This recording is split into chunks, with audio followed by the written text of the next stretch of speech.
नमस्कार, news now के doctor talk show में आप सभी का स्वागत है। मैं हूं आपके साथ में बैजू अग्रवाल और हमारे साथ आज स्टूडियो में मौजूद हैं नियोटिया गढ़वाल के लेप्रोस्कोपी सर्जन डॉक्टर प्रणय गौरव साहब आज हमारे स्टूडियो में मौजूद हैं। अपनी व्यस्तता से समय निकाल के आपके लिए जो है हमारे स्टूडियो में आए हैं।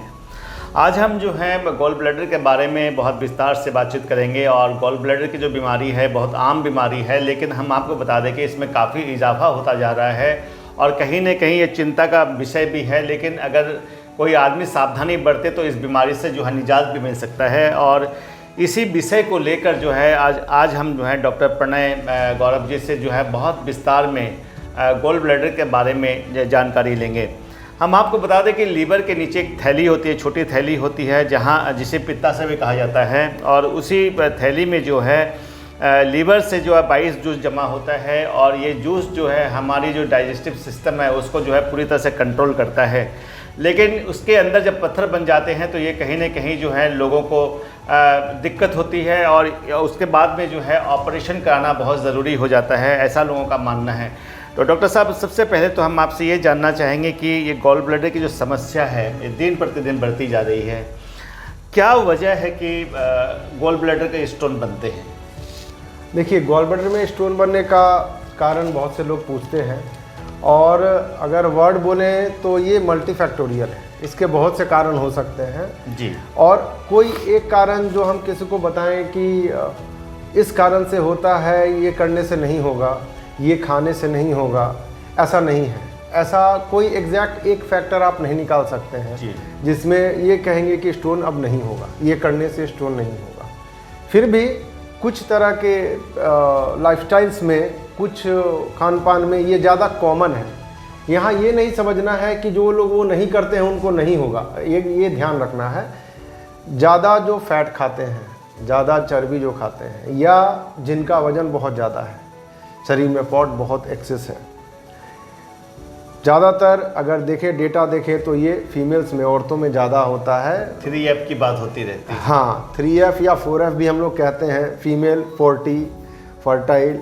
हाँ, और जिनको गैस वैस ज़्यादा बनती है। तो मोटा मोटी ये बोले तो ये लोग थोड़े हाई रिस्क में रहते हैं, जिनको स्टोन होने का चांसेस बहुत हाई है। इसके अलावा आज के यंग जनरेशन के लिए मैं कहना चाहूँगा, रैपिड वेट लॉस भी एक कारण बनता है, सिर्फ वेट गेन एक कारण नहीं है। क्रैश डाइटिंग बहुत कॉमन है आज के युवकों में, युवतियों में, क्योंकि वेट ज़्यादा है, अचानक से वेट कम करना है, तरह तरह के एडवर्टीजमेंट आते हैं, ये दवा लीजिए, वेट कम कीजिए। तो इस चक्कर में वेट लॉस कीजिए, ये नहीं कहते हैं वेट लॉस मत कीजिए, बट सडन वेट लॉस और रैपिड कम ड्यूरेशन में ज़्यादा वेट लॉस, ये भी गॉल ब्लैडर स्टोन कर सकता है। तो ये कुछ कॉमन फैक्टर्स हैं जिनके कारण गॉल ब्लैडर होने का चांसेस बढ़ता है। लेकिन जिनको ये फैक्टर्स नहीं हैं उनको नहीं होगा, ये नहीं कह सकते। तो फास्ट फूड लोग खा रहे हैं, यंग जनरेशन में जो फास्ट फूड खाने की बहुत आदत है, तो क्या फास्ट फूड की वजह से भी क्या स्टोन बनने की संभावना? बिल्कुल, ये कहीं ना कहीं रिस्क फैक्टर बनेगा। ये जरूरी नहीं है कि उसके कारण होगा, बट ये रिस्क फैक्टर बनेगा। टेक्निकली जाएं तो गॉल ब्लैडर के अंदर दो तीन कंपोनेंट, जो उसके अंदर जूस है, जो उसके अंदर रस है, उसका हम लोग 2-3 पार्ट कर सकते हैं। वो पार्ट गॉल ब्लैडर के अंदर तीनों अपने आपस में एक बैलेंस बनाए हुए हैं। किसी भी कारण से जब ये बैलेंस बिगड़ता है तो स्टोन बन सकते हैं। और उसमें एक इम्पॉर्टेंट पार्ट है कोलेस्ट्रॉल। कोलेस्ट्रॉल जो पार्ट है, अगर कोई पेशेंट ओबीज है, फैट ज़्यादा खा रहा है, जंक फूड खाते हैं, जंक फूड का हम लोग का मतलब क्या है, मैक्सिमम फैट होता है, एक्स्ट्रा जो भी होता है फैट होता है। तो ये आपके अंदर के कोलेस्ट्रॉल बैलेंस को बिगाड़ेगा गॉल ब्लैडर का। जैसे ही ये बैलेंस बिगड़ेगा, स्टोन बनने की प्रवृत्ति बढ़ जाएगी। दर्शकों, हम बहुत विस्तार से जो है गॉल ब्लैडर के बारे में डॉक्टर साहब से बातचीत करेंगे। बहुत ऐसी जानकारियां हैं जो आपके पास, हमारे पास नहीं है, और यही वजह है कि हमने डॉक्टर प्रणय गौरव जी को यहाँ पे बुलाया है और आपकी समस्या का हल ढूंढने की आज हम कोशिश करेंगे। जैसे कि डॉक्टर साहब ने कहा कि कोलेस्ट्रॉल के वजह से भी जो है गॉल ब्लैडर हो सकता है, स्टोन हो सकता है। ये जानकारी हमें नहीं थी कि अधिकांश लोगों को ये पता होता है कि कोलेस्ट्रॉल की वजह से हार्ट में बीमारी होती है, लेकिन स्टोन भी बन सकता है, इसकी जानकारी बहुत लोगों में है नहीं। तो डॉक्टर साहब, एक आदमी कैसे समझ पाएगा कि उसके गॉल ब्लैडर में स्टोन हो गया है? कोई सिम्टम क्या है इसके? हाँ, देखिए, गॉल ब्लैडर में 2 तरह से होता है, प्रेजेंटेशन होता है। एक ये साइलेंट हो सकता है, जिसको हम लोग साइलेंट गॉल स्टोन बोलते हैं। साइलेंट का मतलब हुआ ये कभी कोई समस्या नहीं करता है, ये रूटीन हेल्थ चेकअप में या किसी अन्य कारण से अल्ट्रासाउंड हुआ तो ये पकड़ में आता है कि गॉल ब्लैडर में पथरी भी है। तो एक अच्छे खासे परसेंटेज लोगों में अप टू 40 to 50% आप बोल सकते हैं ये कभी कोई दिक्कत नहीं करता है, या कभी एक आध बार दिक्कत किया भी, थोड़ी सी गैस बनी तो लोग हर कोई तो उसके लिए चेक नहीं करते है ना। तो हम लोग एक एंटासिड ले लिया, दर्द की दवा ले ली, चलो ठीक है। अभी अल्ट्रासाउंड की जो संख्या काफ़ी बढ़ गई है उसमें डिटेक्शन बहुत ज़्यादा हो रहे हैं, केसेस ये भी एक कारण है। जैसा आपने कहा कि इजाफा हो रहा है, तो ये इजाफा होने का एक ये भी बहुत बड़ा कारण है, अवेयरनेस भी है लोगों अवेयरनेस और हेल्थ चेकअप्स, अल्ट्रासाउंड जो ये कॉमन हो गए हैं, तो इसके कारण बहुत से ऐसे लोगों में स्टोन पकड़ा जा रहा है जो ऐसे किसी कारण से चेकअप नहीं कराते तो शायद नहीं पकड़ा जाता। इसके अलावा अगर बात करें कि कैसे समझेंगे, तो जो सबसे कॉमन चीज़ गॉल ब्लैडर में मिलती है, दिक्कत होती है, वो है अत्यधिक गैस का बनना। पेशेंट खा रहे हैं, गैस बन रहा है, उनका कंप्लेन है कि मैं कुछ भी खाता हूँ थोड़ी देर में गैस बनने लगती है। खासकर चर्बी रिच खाना खाने से, फैट रिच खाने से ये ज़्यादा होता है, उसका पाचन गड़बड़ होता है, गैस होता है। उसके अलावा पेट में दर्द होना, खासकर ऊपर के पेट में दाहिने साइड, ये बहुत हद तक बताता है कि गॉल ब्लैडर में कुछ प्रॉब्लम आ सकता है, मेनली स्टोन, क्योंकि स्टोन सबसे कॉमन चीज़ है गॉल ब्लैडर प्रॉब्लम में। तो ज़्यादातर गैस, हल्का दर्द, कभी कभी तेज़ दर्द, ये प्रेजेंटेशन होता है गॉल ब्लैडर का। कभी कभी पहली बार ही इतना तेज़ दर्द होता है कि पेशेंट को इमरजेंसी में जाना पड़ता है या इंजेक्शन लेना पड़ता है, और जब आप पूछें तो पता लगता है कि नहीं, ये दर्द एकदम पहली बार हुआ। तो ये भी गॉल ब्लैडर का एक दूसरा प्रेजेंटेशन है। इसके अलावा कुछ कॉम्प्लिकेशंस हैं गॉल ब्लैडर स्टोन के, जो कभी कभी अनफॉर्चुनेटली फर्स्ट प्रेजेंटेशन वही बनते हैं। तो उन केसेस में भी जब वैसी दिक्कत आती है, हम लोग इवेलुएट करते हैं तो पता लगता है कि अच्छा इनका स्टोन था, पत्थर था, इसलिए ये प्रॉब्लम्स हुआ। सर, रिस्क फैक्टर की अगर हम बात करें तो कितना रिस्क फैक्टर है इसमें स्टोन में? अगर किसी को स्टोन है उसे पता ही नहीं चल पाता कि मेरा स्टोन है, और कुछ लोगों को ऐसा है कि जिनको पता है कि मेरा स्टोन है लेकिन वो ट्रीटमेंट कराना नहीं चाहते, डर से नहीं चाहते हैं। तो ये जो रिस्क फैक्टर जो है, हाँ, ये जो आपने कहा ये बहुत कॉमन है, क्योंकि ट्रीटमेंट में हम लोग आगे बात करेंगे सर्जरी की, तो लोग नहीं कराना चाहते हैं। तो पहले तो बनने का जो रिस्क फैक्टर हम लोगों ने ऑलरेडी जो बातें की, वही रिस्क फैक्टर बनते हैं जो F3, F4F की बात हुई। उसके अलावा जब ट्रीटमेंट की बात आती है तो मेडिकली या सर्जिकली इसको रखना कभी भी एडवाइजेबल नहीं है जी। इसको रखना कभी भी एडवाइजेबल नहीं है, क्योंकि जैसा मैंने अभी बताया कि इसमें गॉल ब्लैडर स्टोन साइलेंट है, अच्छी बात है, बट ये हमेशा साइलेंट रहेगा इसकी कोई गारंटी नहीं। सेकंड, ये बहुत लोग ऐसे होते हैं जो दर्द उठ रहा है और दर्द की दवा ले रहे हैं। बिल्कुल, दर्द की दवा आप जब बार बार ले रहे हैं तो आप स्टोन का अपना रोग तो शरीर डिजीज़ तो रखे ही हुए हैं, अब आप दर्द की दवा से जो प्रॉब्लम शरीर में आएगा, जो अत्यधिक गैस्ट्राइटिस होगा या किडनी पे असर पड़ेगा, तो वो उसका भी आप रिस्क ले रहे हैं। मैं पेन किलर की अब बात आप पेन किलर की, हाँ, क्योंकि ऐसे बहुत लोग आते हैं जो बहुत साल से पेन किलर खाकर काम चला रहे हैं। हाँ। तो ये आप एक और रिस्क ऐड कर रहे हैं उसमें, उसके इलाज में। तो डरने से या इलाज नहीं कराने से, देखिए कोई भी बीमारी हो, गॉल स्टोन भी एक बीमारी है, तो कोई भी बीमारी रखने से बढ़ती ही है, ये तो बहुत जानी हुई बात है। गॉल ब्लैडर स्टोन भी ऐसा ही है। तीसरा जो मैंने कहा, अगर ये किसी तरह का कॉम्प्लिकेशन कर देता है तो भले ही कॉम्प्लिकेशन का परसेंटेज अगर आप देखें कम होता है, लेकिन वो कॉम्प्लिकेशंस कभी कभी इतने सीवियर हो सकते हैं कि वो लाइफ रिस्क भी हो सकता है, और वो लाइफ रिस्क हम लोग पूरी तरह से हटा सकते हैं अगर समय पर गॉल ब्लैडर को हटवा लिया सर्जरी कर। बिल्कुल। दर्शकों, हम आपको बता दें कि डॉक्टर प्रणय गौरव साहब जो हैं नियोटिया गेटवेल में प्रैक्टिस करते हैं। अगर आप में से किसी को भी गॉल ब्लैडर स्टोन से संबंधित कोई समस्या है तो आप डॉक्टर साहब से नियोटिया गेटवेल में जाकर मिल सकते हैं, उनकी सलाह ले सकते हैं। डॉक्टर साहब ने एक बात बहुत अच्छी बताई कि गॉल ब्लैडर के अंदर में स्टोन की बीमारी आम बीमारी है, लेकिन इसमें बहुत ज़्यादा घबराने की ज़रूरत नहीं है, लेकिन समय रहते अगर इलाज शुरू हो जाए तो इसे निजात पाया जा सकता है। तो डॉक्टर साहब, हमने देखा कि गॉल ब्लैडर के मामले में जो है ऑपरेशन जो है लेप्रोस्कोपी का अभी बहुत चलन चला हुआ है, तो इसके बारे में बताइएगा डॉक्टर साहब। हाँ, इसके शुरू करने से पहले एक बात ज़रूर कहना चाहूँगा जी। बहुत से लोग आते हैं जो दवा ढूंढते हैं, या जिनको किसी ने कहा हो कि ये दवा से गल जाएगा। क्लियर कट बात है, ऐसा नहीं होता है। गॉल ब्लैडर का पत्थर गलाने की कोई दवा नहीं होती है।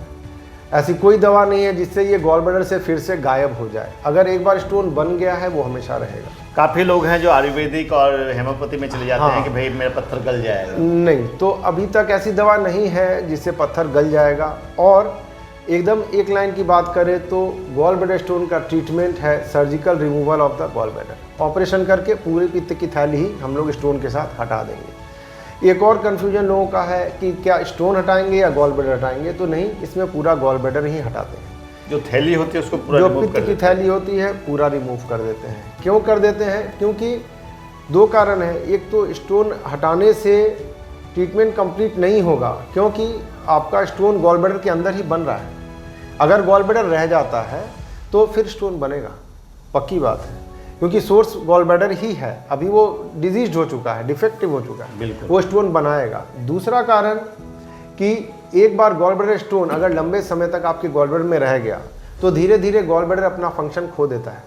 अच्छा। वो काम अब नहीं करता है। तो आप काम वाइज देखें शरीर में तो आप फिर भी बिना गॉल ब्लैडर ही हैं, है ना। ये बात बहुत बार लोग नहीं समझते हैं। अगर आपका स्टोन लंबे समय से है तो आप विदाउट गॉल ब्लैडर ही हैं। वो फिजिकली एक डिजीज बना हुआ है, लेकिन काम वो वैसे भी नहीं कर रहा है। स्टोन के कारण काम करना भूल चुका है, काम उसका खत्म हो चुका है। और इसके ऐसे केसेस में हम लोगों को गॉल ब्लैडर हटा देना ही हम लोग एडवाइस करते हैं, और यही डेफिनेटिव ट्रीटमेंट होता है। इसके अलावा दूसरा ट्रीटमेंट मेडिकल साइंस में अभी तक तो नहीं आया है। तो डॉक्टर साहब, कुछ लोग ये कहते हैं कि गॉल ब्लैडर के ऑपरेशन के बाद में जो है डाइजेस्टिव सिस्टम में काफ़ी समस्याएं आती हैं, फेस करना पड़ता है। फेस करना पड़ता है, ये भी एक काफ़ी कन्फ्यूजन है। लोग मेरे से भी काफ़ी पूछते हैं, ओपीडी में भी बात होती है। तो यहाँ मैं बता दूँ, गॉल ब्लैडर हम लोग सब लोग जानते हैं, आज भी बात हुई है कि ये एक स्टोरेज ऑर्गन है। ये पित्त को जमा करता है और समय पर देता है, लेकिन ये पित्त बनाता नहीं है। पित्त बनाना किसका काम है? लीवर का काम है। बाइल जूस लीवर का काम है। और गॉल ब्लैडर लीवर से अटैच जरूर है, बट ऑपरेशन के बाद हटाने पर लीवर को कुछ फर्क नहीं पड़ता। लीवर का काम खराब नहीं होता है। लीवर जैसे पहले काम करता था वैसे ही काम करता है। इसलिए गॉल ब्लैडर हटाने से गैस ज़्यादा बनेगी ऐसी कोई बात नहीं होती है। जहाँ तक गैस बनने की बात है, ध्यान देना पड़ेगा कि गैस की प्रॉब्लम ऐसा नहीं है जिनको स्टोन नहीं है उनको नहीं होती है। बिल्कुल। और अगर आप बात करें जो बोलते हैं कि गॉल ब्लैडर स्टोन के बाद गैस बनने लगी, वो अगर याद करें तो उनको स्टोन ऑपरेशन से पहले भी गैस बनती होगी, ये पक्की बात है। तो इसलिए गॉल ब्लैडर ऑपरेशन करने से गैस बनने लग जाएगी या पेट में कोई पाचन में समस्या आएगी, ऐसा नहीं होता है। ऐसा नहीं है। क्योंकि पित्त आता रहता है, लीवर को जितना पित्त देना है वो देता रहता है और डाइजेशन बना रहता है। एक गलत धारणा है लोगों के अंदर। एक गलत धारणा बन गई है कि ये ऑपरेशन। तो डॉक्टर साहब, ऑपरेशन के बाद में मरीज को किन किन सावधानियों को बरतना बहुत ज़रूरी है ताकि उनकी ज़िंदगी जो है नॉर्मल रहे, आराम से ज़िंदगी जी सके? तो थोड़ा सा ऑपरेशन के बारे में बोल दें तो पहले देखिए, गॉल ब्लैडर का जब ऑपरेशन होता था तो शरीर में एक बड़ा चीरा लगता था और ऊपर पेट में। तो आज की डेट में वो सिस्टम ख़त्म हो गया है, मेथड चला गया है। अभी पूरे वर्ल्ड में, पूरी दुनिया में गॉल ब्लैडर का ऑपरेशन लैप्रोस्कोपिक ही होता है। बिल्कुल। पहले से कोई पेशेंट आएंगे और हम उनका ओपन सर्जरी करेंगे, बड़ा चीरा लगा के करेंगे। गॉल ब्लैडर केस में ये अब ख़त्म हो चुका है, लगभग ख़त्म हो चुका है। बहुत स्पेशल केसेस में कभी कभी हम लोग को ओपन करना पड़ता है, बट वो बहुत ही रेयर केसेस है, ये अभी कॉमन नहीं है। तो लैप्रोस्कोपिक कोलेसिस्टेक्टोमी यही गॉल ब्लैडर स्टोन का इलाज है। ऑपरेशन के बाद बहुत लोग ये सवाल आता ही है कि अभी इसके बाद क्या होगा, लाइफ में क्या चेंजेस आएंगे। तो एक बहुत क्लियर बात मैं बता दूं, जो भी खाने पीने का हम लोग मनाही करेंगे या ट्रैवलिंग की मनाही करेंगे, ये सब बहुत से बहुत 7 से 10 दिन के लिए होता है। 7 से 10 दिन के बाद जिनका भी ऑपरेशन हुआ है वो एब्सोल्यूट नॉर्मल लाइफ लीड कर सकते हैं जैसा वो पहले कर सकते हैं। वो जिम कर सकते हैं, वो ट्रैवल कर सकते हैं, वो ड्राइविंग कर सकते हैं, वो हर तरह का एक्सरसाइज कर सकते हैं। कुल मिलाकर ऐसा पॉइंट बोलने की ज़रूरत ही नहीं है। जो नॉर्मल लाइफ पहले लीड करते थे वो गॉल ब्लैडर के बाद वही लाइफ लीड करेंगे। प्रिकॉशंस क्या रखना है? प्रिकॉशंस हमेशा शुरू के कुछ दिनों में रखना है। कुछ दिनों का मेरा मतलब है वही 7 से 10 दिन, ऐसा नहीं कुछ महीनों की बात है। प्रिकॉशन में हम लोग बताकर ही भेजते हैं। शुरू में 6-7 दिन खाना हल्का खाना है, क्योंकि एक सर्जरी हुई है तो खाना हल्का खाना है जो आसानी से पचे। ट्रैवल आप कर सकते हैं, हैरेसिंग ट्रैवल या 2 व्हीलर ट्रैवल थोड़ा अवॉइड करना है। 4 व्हीलर ट्रैवल आप कर सकते हैं। वॉकिंग करना, सीढ़ी उठना आप कर सकते हैं, कोई इसमें रिस्ट्रिक्शन नहीं है। हाँ, शुरू में कुछ दिन स्लो करेंगे। उसका भी कारण ये है कि फास्ट करने में थोड़ा दर्द बढ़ सकता है, अभी हीलिंग वुंड की नहीं हुई है तो आप, लेकिन चलना फिरना बंद नहीं होता है। गॉल ब्लैडर ऑपरेशन होने के 4 से 6 घंटे बाद हम लोग खाना शुरू कर देते हैं। अच्छा। और चलना फिरना भी शुरू हो जाता है। पेशेंट सेम डे से अपने टॉयलेट वगैरह जा सकता है, नेक्स्ट डे से हम लोग वॉकिंग वगैरह एडवाइस कर देते हैं। तो इसलिए अगर आप कुल मिलाकर देखें तो ये एक सेफ सर्जरी है। और बाद में लाइफ में अगर कोई ये चिंता करे कि मेरा कुछ चेंजेस आ जाएगा, बहुत कुछ बंद करना पड़ेगा, ऐसा बिल्कुल भी नहीं। बिल्कुल नहीं।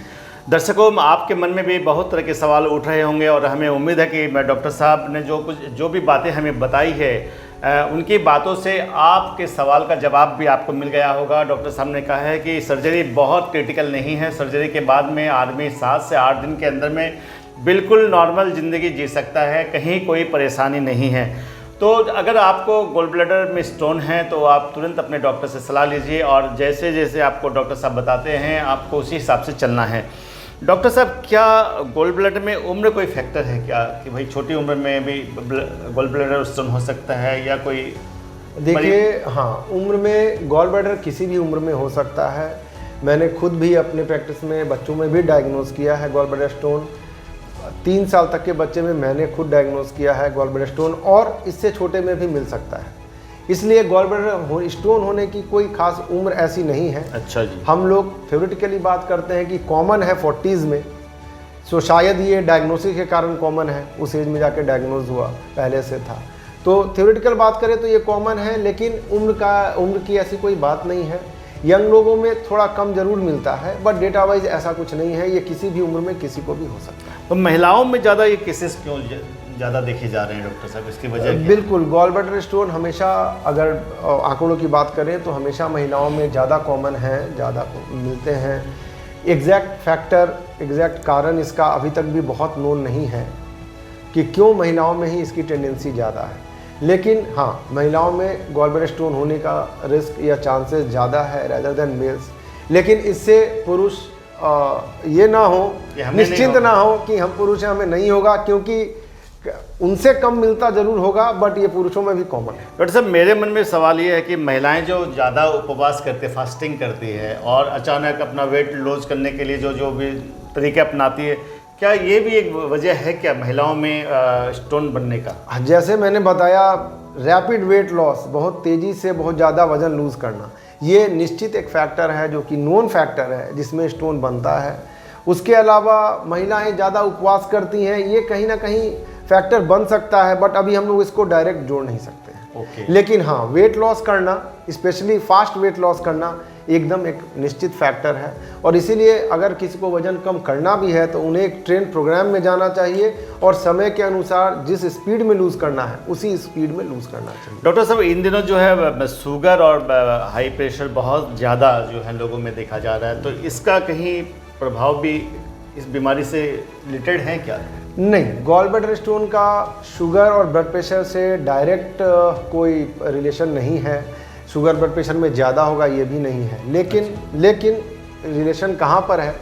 जिनको शुगर है और अगर उनको स्टोन है तो गॉल ब्लैडर का इन्फेक्शन होने की संभावना, गॉल ब्लैडर में पस होने की संभावना बहुत ज़्यादा रहेगी। स्टोन रिलेटेड इन्फेक्शन होने की संभावना बहुत ज़्यादा रहेगी। तो डॉक्टर साहब, जीवन शैली में काफ़ी परिवर्तन आ गया है, खान पान में काफ़ी परिवर्तन आ गया है, लोग एक्सरसाइज करते नहीं हैं, मेहनत करते नहीं हैं, तो क्या सजेशन देना चाहेंगे हमारे दर्शकों को? देखिए, खान पान में बदलाव ज़रूर आ गया है, लेकिन पहले या आज की डेट में जो जंक फूड है, हम लोग पहले से भी जानते हैं, आज भी माँ बाप मना करते हैं, पहले से ही पता है। जंक फूड का नाम ही जंक फूड है, वो नाम से ही पता लग रहा है क्या है। तो जंक फूड कभी भी ज़्यादा सेवन नहीं करें, कभी कभी खाने में कोई हर्ज नहीं है।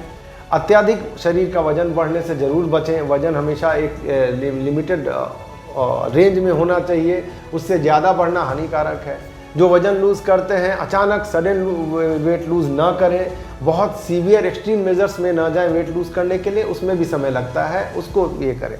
और कहीं ना कहीं ये पक्की बात है कि गॉल ब्लैडर स्टोन हो या शरीर की कोई भी बीमारी हो, हेल्दी खाना, हेल्दी लाइफस्टाइल हमेशा हमको बचाता है।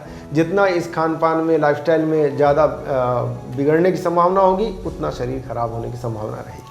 बिल्कुल दर्शकों, हमने जो है गोल्ड स्टोन के बारे में डॉक्टर प्रणय गौरव जी से बहुत विस्तार से बात बातचीत किया और हमें उम्मीद है कि आपके मन के अंदर में जो भी सवाल थे उनका जवाब भी आपको मिला होगा। और डॉक्टर साहब ने 2-3 चीज़ जो बताई है कि गोल्ड ब्लड स्टोन से बिल्कुल भी घबराने की ज़रूरत नहीं है। मॉडर्न टेक्नोलॉजी के वजह से ऑपरेशन बहुत आसान हो गया है और 7 से 8 दिन के अंदर में मरीज़ बिल्कुल जो है नॉर्मल हो जाता है। लेकिन डॉक्टर साहब ने कहा कि जीवन शैली में परिवर्तन करने की ज़रूरत है। जंक फूड, जिसे फास्ट फूड कहते हैं, उससे बचना होगा। प्राणायाम, व्यायाम, मॉर्निंग वॉक, ये सब करना होगा, तभी आप अपने आप को स्वस्थ रख सकते हैं। इसी प्रकार हम अगले हफ्ते फिर एक नए टॉपिक के साथ आपके बीच में हाजिर होंगे। फिलहाल हम आपसे लेते हैं विदा। नमस्कार।